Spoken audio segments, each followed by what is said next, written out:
Hola, ¿qué tal? Bienvenidas, bienvenidos, bienvenides a nuestra cuarta y última semana de estudios de esta asignatura Sistemas Democráticos. En esta semana vamos a abordar el tema de la consolidación y la calidad democrática.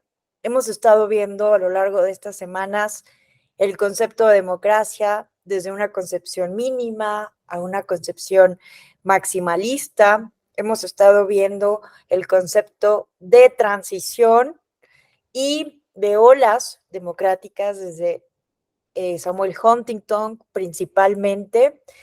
Y asimismo analizamos el complejo proceso de transición democrática en México a partir de un gradualismo político producto de diferentes reformas constitucionales electorales.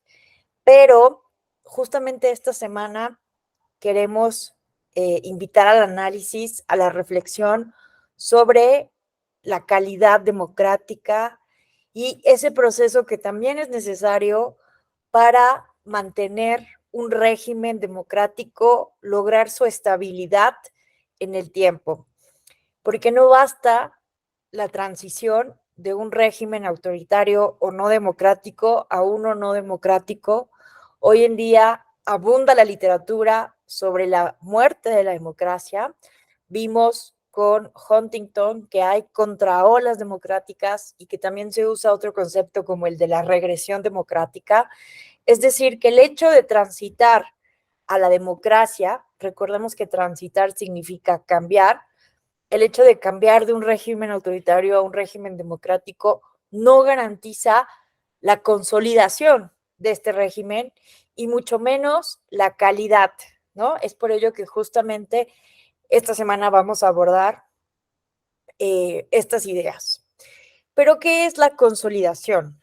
Bueno, vamos a empezar con este primer concepto de la consolidación democrática. Vamos a partir de la visión de Leonardo Morlino, que fue un politólogo italiano y sus propuestas teóricas metodológicas han sido muy útiles para abordar el concepto de la consolidación. Y miren cómo lo define él como un proceso. Es un proceso que lleva diferentes complejidades y la variable del tiempo, ¿no? Entonces, un proceso de adaptación, vean este concepto que me gusta, esta palabra, congelación de estructuras y normas democráticas que son aceptadas como legítimas en parte o del todo por la sociedad civil. Tal proceso complejo y variado se desarrolla en direcciones diferentes y alcanza, vean esta otra palabra, tal refuerzo de aquellas instituciones y normas como para permitir su persistencia. Justamente preparando esta clase, pensando en metáforas, en analogías, si ustedes revisan la lectura que ponemos básica de esta semana de estudio, van a ver una de las analogías, metáforas que utiliza Morlino en esta lectura, y es un edificio en construcción. Habla de un edificio o de un muro que puede estar tambaleándose y que justamente la consolidación implica ese proceso en el cual garantizamos, ¿no?, que el edificio, que el muro no se vaya a caer. Pero justamente Morlino empieza a hablar de las dificultades metodológicas de esta analogía y es por ello que también pensé en esta otra analogía, en un iglú. Pensemos en un iglú que se puede ir construyendo, ¿no? Bloques de hielo con una forma muy específica para que pueda mantenerse construido y que no se descongele, ¿no?, a pesar eh, de alguna alta temperatura o de alguna otra condición estructural no pensada. Entonces, esta analogía me parece más o menos útil porque podemos justamente pensar en cómo los regímenes democráticos, el hecho de que construyamos una democracia no implique que no se vaya a derretir, ¿no? Pensando en esta analogía, que no se vaya a caer, pensando en un edificio o en un muro, sino que justamente lo estamos diseñando en ciertas condiciones meteorológicas, con cierto diseño estructural, pero vean, hay otro elemento, otra dimensión de la consolidación democrática que es fundamental y que tiene que ver con la legitimidad. Por eso es difícil, ¿no?, encontrar una analogía, una metáfora que sea realmente útil para comprender el proceso de consolidación, pero también es necesario no solamente que crear las condiciones para que no se derrita nuestro iglú, sino que también tiene que ser socialmente aceptado este iglú como la mejor forma para procesar los conflictos en una sociedad. Entonces, bueno, esta es una propuesta de definición. Veamos cuáles son las modalidades que nos propone Leonardo Morlino para poder justamente crear indicadores y evaluar desde el punto de vista no solo cualitativo, sino también cuantitativo, las diferentes democracias del mundo. Bueno, para Morlino, las principales modalidades del proceso son repetición de pautas de comportamiento, la adaptación institucional. Podemos crear instituciones democráticas, pero no siempre se adaptan. La identidad, es muy importante la identidad democrática, la autonomía de las instituciones, el esfuerzo organizativo conseguidos o simple paso del tiempo, sin que haya desafíos claros o los ordenamientos monocráticos, o bien por una mayor legitimación de estos que deriva en el funcionamiento de las instituciones. Y miren, en la lectura ustedes van a poder encontrar un cuadro en donde básicamente conjunta los diferentes ámbitos, modalidades, características e indicadores que propone este autor para medir la consolidación democrática o poder justamente pensar, proyectar momentos de consolidación democrática, ¿no? Entonces aquí vemos, por ejemplo, dentro de los ámbitos, estructuras y procedimientos, relaciones interestrutturales, partidos y sistemas de partidos, estructuras de intereses, estructuras de mediación y de la sociedad civil, estructuras de mediación en el régimen. Dentro de las modalidades, por ejemplo, encontramos surgimiento de prácticas de decisión, adaptación estructural, fijación de intereses en el mantenimiento de las instituciones, el control de los recursos, que esto es muy importante, que para lograr la consolidación democrática, por ejemplo, tengamos continuamente la recaudación fiscal, ¿no? Por ejemplo, la adaptación interestruttural, el control del conflicto. En México es muy interesante pensar cómo, por ejemplo, hemos controlado el conflicto de las elecciones a partir de una creación de un sistema de medios de impugnación en materia electoral. Hoy en día tenemos un alto grado, por ejemplo, de litigiosidad, es decir, tenemos una gran cantidad de impugnaciones, incluso esto nos lo ha observado la OEA, por poner un ejemplo, en el informe preliminar del proceso de revocación de mandato, es una de las observaciones que nos hacen, que tenemos un grado alto de litigiosidad electoral. Pero algo positivo de esto es que los actores políticos han preferido la vía institucional para solucionar los conflictos electorales, las impugnaciones, las irregularidades, antes que la vía no institucional, la violencia o las armas, ¿no?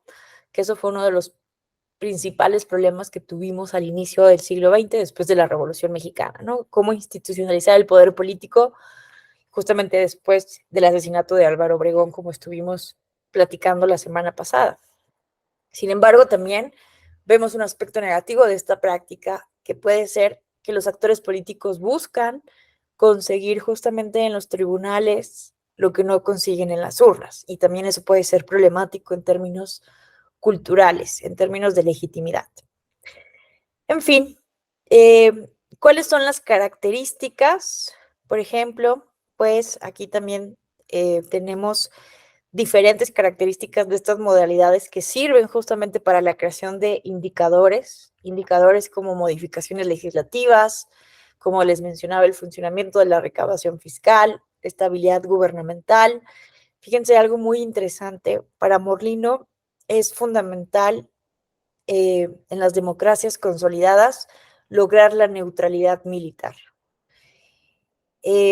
Muchas transiciones democráticas se dan de gobiernos dictatoriales, de dictaduras militares, a regímenes democráticos. Y para lograr justamente la consolidación y posteriormente la estabilidad de un régimen democrático, pues se requiere justamente una neutralización de las fuerzas militares, que los militares no tengan poder de decisión en cuestiones que no competen a las Fuerzas Armadas. Entonces, esto es un elemento fundamental de la consolidación democrática, de acuerdo con Morlino. Pero también otro ejemplo, la creación, ¿no?, de partidos políticos, la estabilidad del sistema de partidos políticos, si hay o no elecciones críticas, la disminución de la volatilidad electoral y que no exista un amplio desorden civil. En fin, estos son algunos de los indicadores que propone Morlino y que ustedes pueden identificar en esta lectura que proponemos en esta primera semana. ¿Cuáles son algunos de los países que hoy en día se consideran consolidados? Estados Unidos, la democracia estadounidense tiene más de 2 siglos de historia y cuenta con un sistema político estable y bien establecido, con elecciones regulares y una amplia protección de los derechos civiles y políticos. Aunque, ojo, ¿no? Porque justamente si revisamos los reportes de Freedom House o de Idea Internacional, que son algunos de los estudios más famosos, recopilación de indicadores y creación de bases de datos para medir la identificación de democracias, de no democracias, pero también para medir la calidad de las democracias, podemos ver que Estados Unidos ha ido reduciendo su calidad democrática en los últimos años, básicamente a partir, ¿no?, de que llega Donald Trump al poder y que puso justamente en predicamento muchas de sus instituciones. Pero aún así se considera, ¿no?, que Estados Unidos es una democracia consolidada por su larga existencia. Recordemos, ¿no?, que justamente Estados Unidos con el Reino Unido y con Francia son, pues, los primeros países en transitar a la democracia en esta primera ola democracia. Y con la Revolución Francesa y la independencia, ¿no?, de Estados Unidos del Reino Unido. También el Reino Unido, evidentemente, es una de las democracias de larga data histórica y cuenta con una monarquía constitucional, un parlamento bicameral y elecciones libres y justas. También es relevante ver países que no necesariamente fueron democráticos desde esta primera ola, pero que aún así alcanzaron la democratización a pesar del contexto que tuvieron en la Primera y la Segunda Guerra Mundial, como es el caso de Japón, que se estableció precisamente después de la Segunda Guerra Mundial, pero que hoy en día cuenta con un sistema político estable y una economía próspera. Lo mismo con Alemania. La democracia alemana se estableció después también de la Segunda Guerra Mundial y cuenta con un sistema político estable y una economía próspera. Entonces, aquí es muy relevante, y lo vamos a ver más adelante, el factor cultural.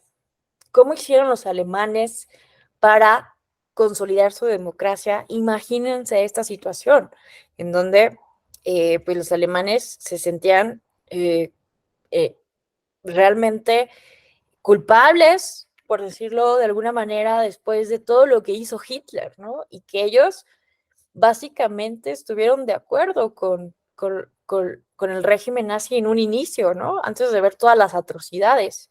Se dejaron encantar por el discurso y la propaganda nazi. Entonces, ¿cómo le hicieron? Entre otras de las técnicas que utilizaron para modificar, para convencer a la población de cambiar a un régimen democrático, pues fue la creación, a mí me encanta este ejemplo, la creación de una institución específica para promover la democracia, para educar para la democracia. Entonces, Alemania invierte una gran cantidad de recursos y crea una burocracia especializada en educar para la democracia. Entonces, es importante ver, ¿no?, que la consolidación, y esto nos lo recuerdan varios autores, no solo implica la creación de instituciones o la modificación de leyes, también implica una transformación cultural que permita la legitimidad y la aceptación de las reglas del juego. No basta tener personas, más bien no basta tener instituciones y leyes, sino también personas que habiten la casa, el edificio, el iglú de la democracia. Tenemos también el caso de Canadá. La democracia canadiense cuenta con un sistema político estable y una cultura política democrática arraigada también en la sociedad. Y bueno, el caso de Francia, que se estableció después de la Revolución Francesa y cuenta con un sistema político estable, con elecciones regulares y una cultura política de democracia. Estos son solo algunos ejemplos porque podemos encontrar más países considerados con un importante grado de consolidación.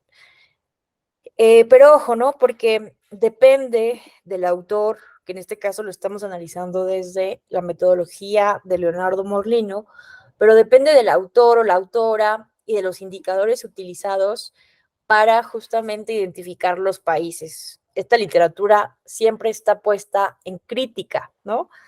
Lo que hemos analizado en autores como Juan Linz o Samuel Huntington, siempre han sido cuestionados desde la ciencia política o la sociología política sobre su grado de utilidad para analizar la realidad. Son procesos muy complejos y hay un montón de dificultades metodológicas. También, como les mencionaba, ¿no? Depende cuál es el concepto de democracia que en un momento tomemos para analizar la consolidación democrática, que generalmente parte, ¿no?, también de definiciones procesalistas, procedimentalistas, de definiciones mínimas, pero también hay autores que parten de ideas de democracia mucho más sustantiva para hacer juicios sobre la consolidación o no democrática y también sobre la calidad democrática. Bueno, ya hemos hablado de Juan Linz, que fue un politólogo español y que es conocido por su obra The Breakdown of Democratic Regimes, y en la que establece una serie de criterios para medir el grado de consolidación de una democracia, entre ellos la estabilidad institucional, la legitimidad del sistema político, la participación ciudadana y el respeto a los derechos y libertades individuales. Tenemos a Lipset, que fue un sociólogo norteamericano fallecido en 2006 y que ha analizado los factores que contribuyen también a la consolidación democrática. En su obra, El hombre político destaca, por ejemplo, la importancia de la educación, la cultura política y la clase media en el desarrollo y consolidación de las democracias. Entonces, vean cómo el factor cultural sí es relevante para muchos autores. Bueno, Samuel Huntington también, este politólogo estadounidense que falleció en 2008 y que es el autor de la teoría, ¿no?, de las olas democráticas. En la tercera ola, como ustedes recordarán, describe las transiciones a la democracia en distintas regiones del mundo y en su análisis establece una serie de criterios para diferenciar entre una democracia incipiente y una democracia consolidada, entre los que destacan la estabilidad del régimen, la aceptación de la competencia política, la efectiva garantía de los derechos civiles y políticos. Este elemento es muy importante, ¿no? La aceptación de las reglas del juego, así como la aceptación de los resultados electorales. Vemos que hay muchos países donde todavía las elecciones y los resultados de esas elecciones no son aceptados por los principales contendientes. Y esto genera conflictos postelectorales que pueden ser determinantes en el proceso de consolidación democrática.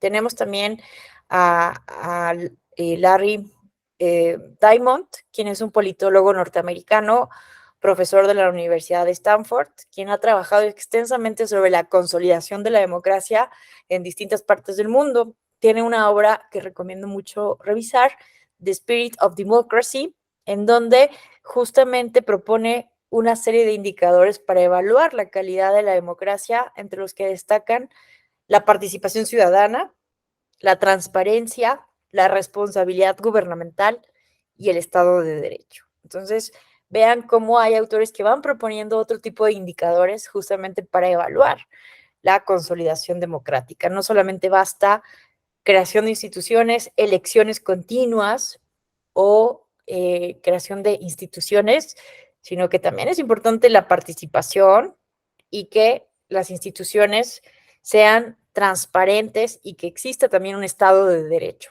donde se respeten pues las normas básicas y los acuerdos sociales y los pactos sociales. Tenemos también mujeres. Estos autores hombres son los más reconocidos, pero vale la pena también hacer hincapié en que hay muchas mujeres politólogas o sociólogas que también tienen propuestas muy interesantes sobre el tema de la consolidación, como Carol Pateman, que es una politóloga británica y que es una profesora emérita hoy en día de la Universidad de California, en la UCLA, y que ha investigado y escrito sobre temas como la participación ciudadana, la representación política y los derechos de las mujeres.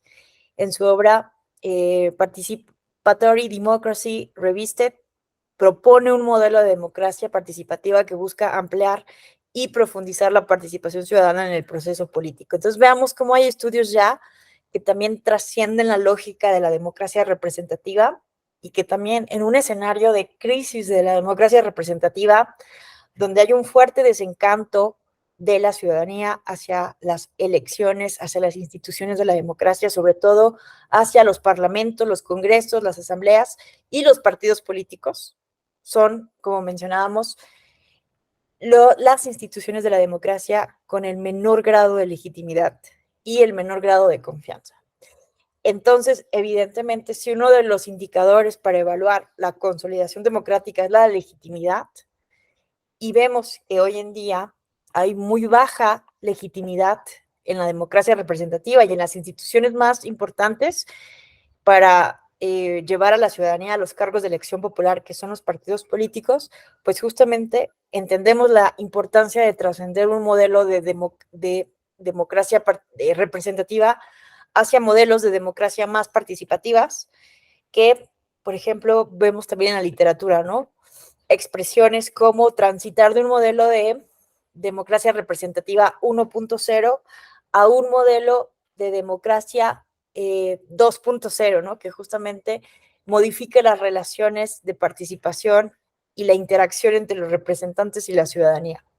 Y tenemos también otro ejemplo importante, Valerie Bunz, es una politóloga también norteamericana, profesora de la Universidad de Cornell, que ha investigado y escrito sobre temas como transición democrática, política exterior y la influencia de potencias extranjeras en la consolidación democrática. Esto es muy interesante porque muchas veces vemos, ¿no?, cómo países, como diría Octavio Paz, que son sujetos, tienen más probabilidades muchas veces, ¿no?, de lograr la consolidación porque no son objetos de procesos de colonización profundos, tienen economías mucho más estables, y entonces vemos, ¿no?, cómo hay países que son países objeto de saqueos históricos, de procesos de colonización política, ideológica, cultural y económica, y que justamente presentan más problemas, ¿no? Entonces tiene una obra muy interesante que se llama Defeating Authoritarian Leaders in Post-Communist Countries, donde busca justamente analizar las estrategias que se han utilizado para derrotar a líderes autoritarios en Europa del Este después de la caída del comunismo.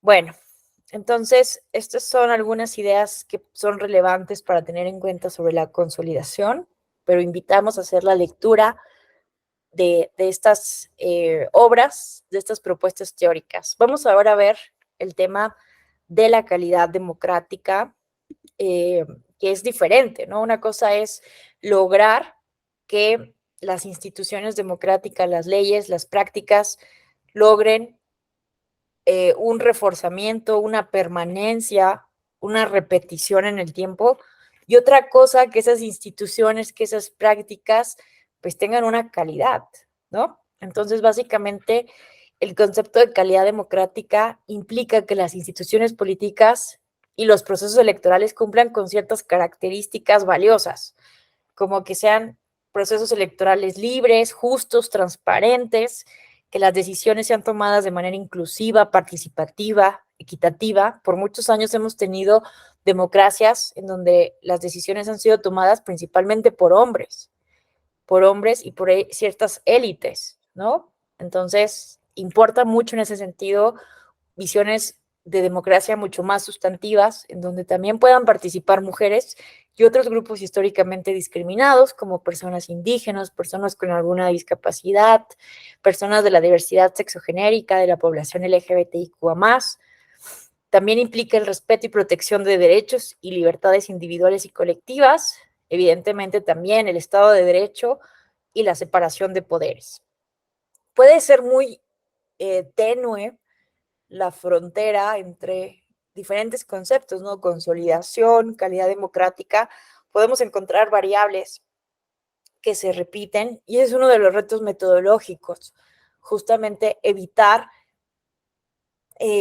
definiciones tautológicas, ¿no? Esta es una de las advertencias metodológicas que hacen una gran cantidad de autores para incluso definir la democracia, para identificar procesos de transición, pero también para identificar procesos de consolidación y también identificar indicadores, crear indicadores de calidad democrática. Algunos indicadores que se usan son, por ejemplo, la libertad de expresión, la protección de los derechos humanos, la existencia de partidos políticos, organizaciones de la sociedad civil, independencia del poder judicial, transparencia, rendición de cuentas, inclusión, participación ciudadana, la calidad del debate público. Hay también nociones de democracia deliberativa que justamente miden la calidad democrática a partir de la creación, continuación de espacios que permiten un diálogo permanente, un debate, procesos dialécticos reales, dialógicos entre los actores políticos, pero también con la ciudadanía y quienes al final del día son quienes sufren los problemas públicos, los problemas sociales, así como la igualdad de género, la paridad. ¿Cuáles son algunos países con alta calidad democrática? Noruega, Dinamarca, Suecia, Finlandia, Islandia. Los famosos países escandinavos generalmente salen mejor evaluados en estudios sobre calidad democrática. Tienen no solamente garantizadas libertades civiles y políticas, sino que también tienen una mejor distribución de la economía, pagan impuestos sus ciudadanos, tienen procesos electorales estables, se aceptan los resultados generalmente, son mínimas las situaciones de crisis. En fin, Nueva Zelanda, Canadá, Australia, países del Commonwealth, ¿cierto? Anglosajones, Alemania, Francia, Reino Unido, que han sido las potencias en lo que va del siglo XX, ¿verdad? Uruguay, Costa Rica, Chile. Fíjense que es muy interesante ver los países latinoamericanos que tienen mayor tradición y calidad democrática. Uruguay incluso se ha dicho que es la Suiza de América, y es muy interesante ver estos casos porque podríamos pensar que tienen una gran cantidad de instituciones o una amplia regulación electoral, y no, todo lo contrario, ¿no? Y también la confianza política, el grado de legitimidad y la cultura es democrática tiene ciertas particularidades a diferencia de países como México, Honduras, Guatemala, Venezuela, Colombia, ¿no? Entonces, es muy interesante todos estos estudios. Japón, Corea del Sur y Taiwán, ¿no? Que es muy relevante conocer la historia de estos países también asiáticos. El caso de Taiwán es muy relevante y al respecto recomiendo mucho revisar en internet o lecturas sobre el movimiento Girasol. Imagínense ustedes que en 2014 se iba a dar un acuerdo comercial entre China y Taiwán. China históricamente no ha querido reconocer la independencia de Taiwán como un país independiente después de la guerra civil que tuvieron, donde tuvo victoria Mao Zedong. Y justamente es uno de los temas más delicados en Taiwán, esa identidad nacional y soberanía política y económica frente a China. Entonces, en 2014 se quería justamente hacer un acuerdo unilateral, sin tomar en cuenta la oposición política de Taiwán y la ciudadanía. Imagínense esto, ¿qué hicieron los jóvenes en Taiwán? Jóvenes universitarios de la Universidad de Taipei se unieron y en total como 200 estudiantes fueron y tomaron el Parlamento de Taiwán para hacer presión social y política y evitar la firma de este tratado. Si bien al final del día no se lograron todos los propósitos de este movimiento girasol, porque además utilizaron como símbolo un girasol y se ayudaron mucho de las tecnologías de la información y la comunicación, al final se crearon nuevos partidos políticos que cambiaron la relación de fuerzas en el país.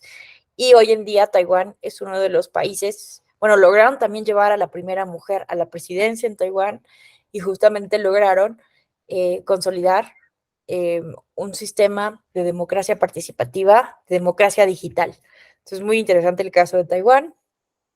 Ahora, países con desafíos en su calidad democrática, pues tenemos a Rusia, a Bielorrusia, a Kazajstán, Uzbekistán, evidentemente China, Corea del Norte, Vietnam, Laos, Cuba, que de entrada podríamos decir que no son regímenes democráticos, ¿no? Venezuela, Nicaragua, Bolivia, Hungría, Polonia, Turquía, Egipto, Arabia Saudita, Irán, Pakistán y Myanmar, ¿no? Birmania, que evidentemente pues bueno, aquí podemos hacer una crítica, ¿no? Porque para la clasificación básica podrían no ser consideradas democracias y que incluso, ¿no? Los países de la tal vez llamada cuarta ola democrática o de la primavera árabe, a pesar de que empezaron a construir justamente democracias, no han logrado justamente su consolidación o tienen muy bajos índices de calidad democrática. ¿Cuáles son autores que recomiendo leer?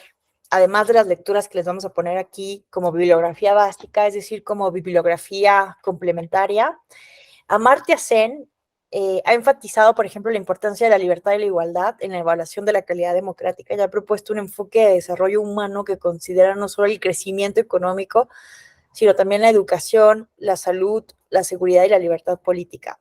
Me parece muy interesante Amartya Sen porque forma parte de autores que van más allá de los análisis, por ejemplo, del liberalismo, de los derechos libertarios, para ver cómo de otra manera el Estado puede garantizar otros derechos económicos, culturales y sociales.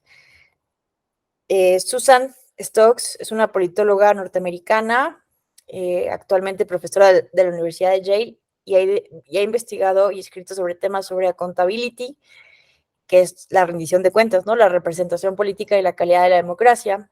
Tiene una obra que se llama Mandates and Democracy, donde analiza cómo los partidos políticos utilizan los mandatos electorales para justificar sus políticas y argumenta que la calidad de la democracia depende en gran medida de la calidad de estos mandatos. Y también una autora que recomiendo mucho leer, que también ha desarrollado un concepto que es fundamental, que es la integridad electoral, es Pippa Norris. Ha desarrollado un modelo de calidad democrática basada en la efectividad del gobierno, la participación ciudadana, los derechos y libertades civiles y la igualdad de género. Y también este concepto de integridad electoral, que no basta hacer elecciones, sino que es importante también que estos procesos electorales gocen de procesos de integridad, que sean integrales. Y bueno, México hemos dicho que es una democracia, pero vean, ¿no?, que en este reporte de Freedom House es considerada como parcialmente libre. Depende, ¿no? Insisto, los estudios, los indicadores, pero veamos aquí la evaluación de la calidad democrática de México. Está en una calificación de 61 sobre 100. Vemos que está calificada como en 27 puntos sobre 40 en cuanto a derechos políticos y de 34 sobre 60 en libertades civiles. Entonces aquí son dos indicadores básicos, pero podemos encontrar otros estudios donde, sobre todo, ¿no?, la cuestión de la libertad de prensa es uno de los elementos que disminuye la calidad de la democracia en México, ¿no? México es uno de los países más peligrosos y con el mayor número de periodistas asesinados, ¿no? Entonces, uno de los países más peligrosos para ejercer el periodismo. Y simplemente para terminar este video, esta sesión, me gustaría hablar del concepto de cultura política democrática, que hoy en día lo usamos muy continuamente, pero ¿qué es la teoría de la cultura política? Fíjense ustedes que, bueno, mencionábamos, ¿no? Que es muy importante no solamente la creación de instituciones y de leyes, lo que desde el marxismo sería la estructura, sino que también es relevante para la consolidación democrática la superestructura, es decir, la religión, el imaginario colectivo, la cultura, las percepciones, las prácticas, todo eso también es fundamental para consolidar la democracia y lograr procesos de mayor calidad democrática. Entonces vean que eh, esto es muy relevante porque la teoría de la cultura política surge básicamente con Gabriel Almond y Sidney Verba. Sidney Verba era, digamos, como asistente de investigación de Gabriel Almond, pero fue tanta su contribución a la investigación de Almond que lo vuelve un coautor, ¿no?, de esta obra tan relevante para los estudios culturalistas en la ciencia política. Entonces, demostraron ellos empíricamente el papel que juega la cultura política en los sistemas políticos, sobre todo en las democracias. Entonces, imagínense que estos autores encuestaron básicamente aproximadamente a 5,000 personas de los siguientes países: Inglaterra, Estados Unidos, Alemania, Italia y México. Entonces, hicieron un análisis de las prácticas, de las percepciones, de la subjetividad de ciudadanos y ciudadanas de estos países para identificar si había elementos para hablar de ciertas predisposiciones culturales que contribuyen a que un régimen sea democrático y mejore su calidad democrática. Entonces, ¿qué identificaron? Bueno, primero hay que definir qué es la cultura política, porque hoy en día lo usamos de manera un poco ambigua. La cultura política en sí mismo no es un concepto positivo, ¿no? Todos los países y todas las personas tenemos cultura política. Ya depende, ¿no?, si le ponemos un adjetivo como cultura política democrática o cultura política parroquial o cultura política súbdita, que son las diferentes clasificaciones que identificaron estos autores al analizar las percepciones de la ciudadanía de estos países. Entonces, básicamente la cultura política son todos los valores, las percepciones, el conocimiento, las creencias, las representaciones que tiene un país sobre su sistema político. Ya hemos hablado desde la primera sesión qué es el sistema político, ¿no?, y que viene de esta teoría de sistemas a partir de David Easton. Entonces, ¿qué identificaron estos autores al estudiar las percepciones, el conocimiento, las creencias, que existen básicamente 3 tipos de orientaciones hacia el sistema político? Orientaciones cognitivas, que tienen que ver con el conocimiento que tiene la población sobre su sistema político. Orientaciones afectivas, que son más que nada sentimientos. ¿Qué me produce mi sistema político? ¿Me produce enojo? ¿Me produce alegría? ¿Me produce satisfacción? ¿Me produce tristeza? Y asimismo, consideraciones evaluativas, es decir, hacemos juicios. Consideramos que nuestro sistema político es bueno, es malo, es negativo, es positivo, en fin. El conjunto de este tipo de orientaciones crean diferentes tipos de cultura política. Vamos a ver. Tenemos 3 tipos de cultura política, entonces, de acuerdo con Almond y Verba, que es el principal estudio, porque también vale la pena decir que se han hecho muchas críticas a esta teoría de la cultura política, sobre todo porque se hace también en un contexto, ¿no?, de buscar demostrar empíricamente que la democracia es mejor que el comunismo. Pensemos en esta época en donde Estados Unidos busca posicionarse como la potencia y también ideológicamente. Entonces, se invierte mucho dinero a las ciencias sociales para demostrar la superioridad ideológica de la democracia frente al comunismo. Entonces, pues, se acusa de esta teoría de ser muy conservadora y han habido muchas propuestas académicas para mejorar o cuestionar esta teoría. Pero lo cierto es que estos autores lograron demostrar algo bien importante, ¿no? Que es el hecho de que la cultura, las percepciones, el conocimiento, las ideas, la subjetividad, también es importante para la estabilidad, la calidad democrática o la consolidación democrática, que son estos conceptos que estamos analizando. Entonces, ¿cuáles son los tipos de cultura política que identificaron? En primer lugar, la parroquial. En la cultura política parroquial, los individuos de un país básicamente no esperan nada de su sistema político y no consideran que tengan alguna capacidad de influencia en una comunidad política. Tampoco tienen conocimiento relevante, satisfactorio sobre las instituciones. Si ustedes le preguntan a la mayor parte de la ciudadanía, no saben quién es el presidente de la República, el gobernador de su estado, su presidente o presidenta municipal, no saben que existe una división de poderes, en fin, ¿no? Hay un gran desconocimiento del sistema político en general. El segundo tipo de cultura política es la súbdita, que es aquella donde la ciudadanía sabe más o menos que existe un gobierno central, pero no cree que tenga capacidad de acción política. Es decir, tiene mayor conocimiento, sabe cómo funciona el sistema, pero no cree que pueda influir. Entonces, no participa y entonces simplemente sigue las órdenes de quienes toman las decisiones. Y finalmente está la cultura política participativa, que es aquella donde la ciudadanía tiene un conocimiento elevado de los elementos que componen su sistema político, se informa, eh, lee las noticias, lee los diarios, sabe quiénes son sus representantes, cuando va a votar, eh, más o menos tiene en cuenta quiénes son los candidatos, cuáles son sus propuestas, y además está consciente del grado de influencia que tiene en las decisiones colectivas. Aquí pongo de ejemplo la serie de protestas que se hicieron en Chile en el contexto de 2019 y el alza de las tarifas del transporte público y del metro, y cómo a partir de que unas chicas, jóvenes adolescentes, se saltan los torniquetes en protesta de este aumento, fue la gota que derrama el vaso e inspira a la población, a la ciudadanía en Chile a salir a manifestarse en contra, que obviamente eran muchos los problemas históricos que tiene este país, de forma parecida a México.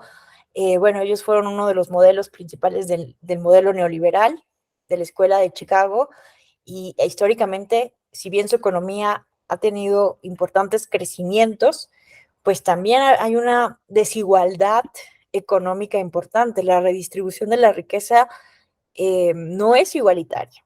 Entonces, ha sido una demanda histórica, ¿no? Una mejor redistribución de la riqueza. Además, tuvieron una dictadura militar terrible con Augusto Pinochet.